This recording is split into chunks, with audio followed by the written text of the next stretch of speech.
Sol está muito mais distante da Terra do que a Lua, né? E essa evidência, ela é baseada na ótica, tá? Na ótica. Quer dizer, se nós tivermos uma fonte de luz e tivermos duas esferas sendo iluminadas pela fonte de luz, a linha que separa a parte iluminada da esfera da parte escura, né, é chamada de terminador, né? Assim os astrônomos denominam essa linha que separa, por exemplo, num planeta ou mesmo na Lua, né, a parte iluminada da parte escura. Bom, mas aí o que acontece? Se a fonte luminosa estiver próxima das duas esferas, os dois terminadores têm orientações bastante diferentes, tá? Sim. Conforme a gente vê aqui. E conforme a gente afasta a fonte de luz das duas esferas, os dois terminadores assumem orientações cada vez mais próximas, né? E no limite em que essa distância que separa a fonte das duas esferas é muito maior que a distância entre as duas esferas, os dois terminadores coincidirão exatamente, né? Terão a mesma orientação. Tá? Então, baseado nisso, tá? Essa é a ideia ótica que está por trás das fotos e dos experimentos, então, que o professor Silvestre fez. Tá? O que o professor Silvestre fez? Ele, numa lua em quarto minguante, tá? No dia 16 de julho de 2017, tá? A lua em quarto minguante, ela pode, ou próxima do quarto minguante, ela pode ser vista durante o dia no céu. Tá?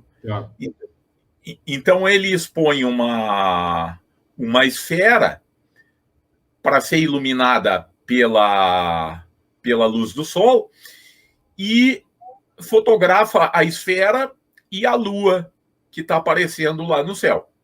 Tá? E aí a gente pode ver, tá, que os terminadores, tá, são semelhantes, tanto nessa pequena esfera quanto na Lua. E ele repete isso em diversos dias, tá? A partir do dia 13 de julho, tá? Quando a Lua está mais iluminada, tá? E aí, a parte escura aqui da esfera é menor também, tá? E os terminadores são paralelos. Tá? Idem no dia 14. Tá? E aí, aqui eu tenho umas 4 fotos. Tá? Eu retirei essas imagens do vídeo do professor Silvestre, que me autorizou a fazer o uso que eu quisesse, tá? Então, existe uma postagem no CREF tratando desse tema. Essa é uma evidência simples, tá? De que o Sol está muito mais distante dessas duas esferas do que a Lua está da Terra. Tá? Ok? Porque uma das duas esferas é essa pequena esfera na Terra. Tá? E a outra esfera é a própria Lua. Para que o Sol ilumine da mesma forma as duas esferas, ele tem que estar muito mais distante das duas esferas do que a distância que separa ambas as esferas. Tá? Bom, e essa distância é a própria distância Terra-Lua. Tá? Vejam, esse argumento não permite a gente dizer qual é a distância que o Sol se encontra. Tá? Ele apenas nos mostra que o Sol está muito, muito distante. Bom, ainda sobre a Lua,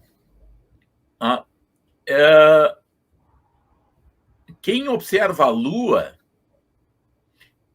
de diferentes locais da Terra, ele vai vê uma Lua com aparência diferente, tá? Por causa da forma esferoidal da Terra.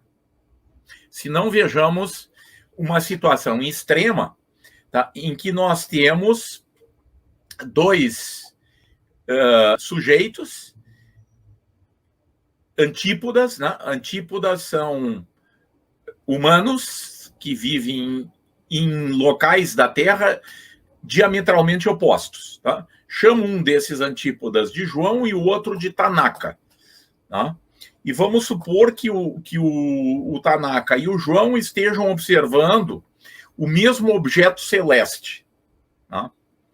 Estão observando o mesmo objeto celeste, no qual eu coloquei aqui um sistema de eixos coordenados. Tá?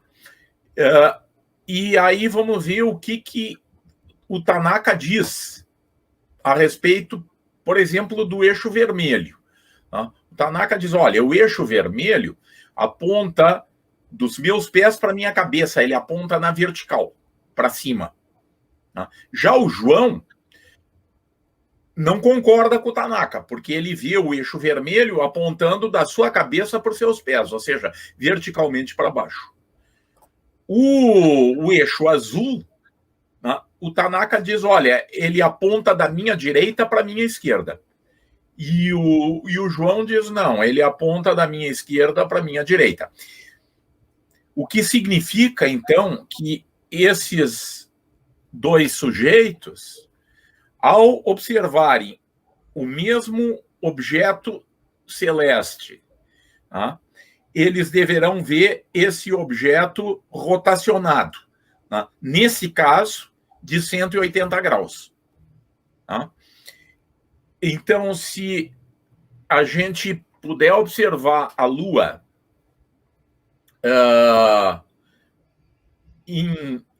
praticamente no mesmo momento, não precisa ser exatamente o mesmo momento, mas se a gente puder observar a Lua em dois locais que são aproximadamente diametralmente opostos, tá?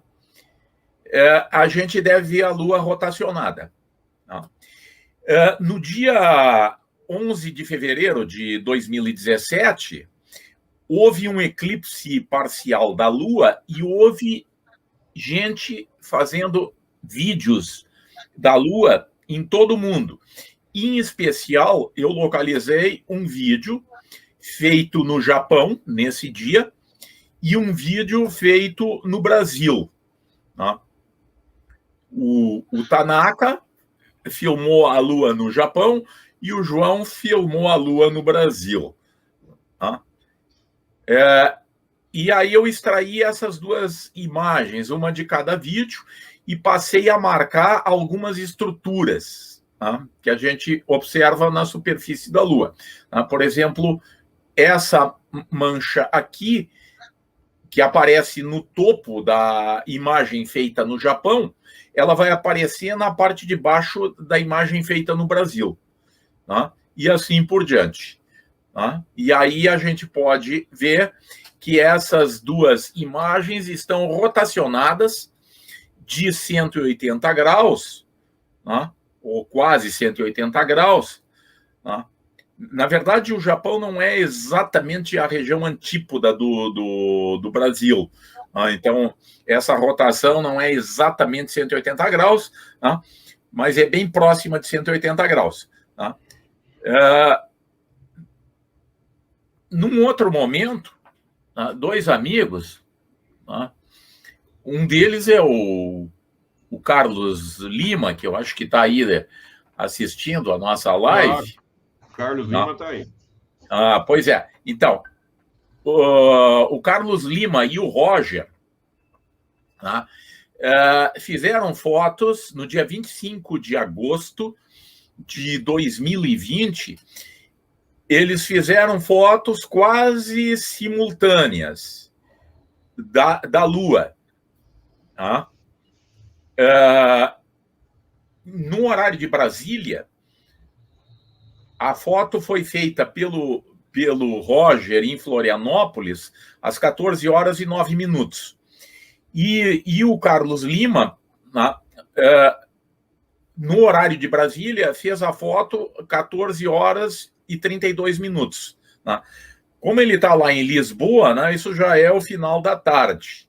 Tá? Mas eu coloquei aqui, né, porque eles me forneceram os horários, né, então eu pude converter tudo para o mesmo horário. Ou seja, as duas imagens são praticamente simultâneas. Né? São praticamente simultâneas, uma feita em Florianópolis e a outra feita em Lisboa. E o que a gente vê aqui? Que a Lua está rotacionada. Né? Ela está rotacionada não por 180 graus, porque a diferença de latitude daqui para Lisboa, né, é bem menor do que 180 graus. Né? É cerca de 70 graus. Tá? Eu entrei no Time and Date, né, que é um site muito interessante e que nos permite facilmente saber, por exemplo, sobre a Lua, ou até sobre outros astros, tá? Em qualquer horário, num particular dia e em um particular local. Tá? E aí eu fiz, pedi que o Time and Date me produzisse, né?